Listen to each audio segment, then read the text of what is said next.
we're talking about Ghost Huntress. Dasani Boy has developed a character beyond just being Kendall's boyfriend, and that character is an asshole and a potential rapist. If you are at all triggered by manipulative men, manipulative partners, or anything even close to the other thing I just stated, please scroll. No judgment here. Before I continue, I would just like to preface this whole thing by saying that these characters are 16, and this is a young adult novel. This novel is meant to be read and enjoyed by high schoolers. Dasani Boy and Kendall are hanging out babysitting Kendall's little sister and her little sister's friend. Dasani Boy is upset because he wants to spend time alone with Kendall, and Kendall is always off doing other things like ghost hunting. They have a bit of an argument where Dasani Boy says, and I quote, "It's hard being with you, Kendall," which is just something that an absolute winner would say to their girlfriend. Kendall apologizes, tries to calm him down, and they end up making out. And then Dasani Boy starts to go under Kendall's shirt, and Kendall,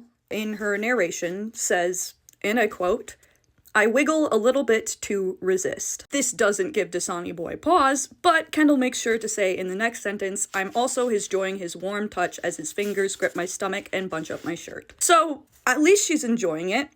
Little weird to put CNC in your young adult novel between 16-year-old characters, but hopefully it doesn't get worse, but it does.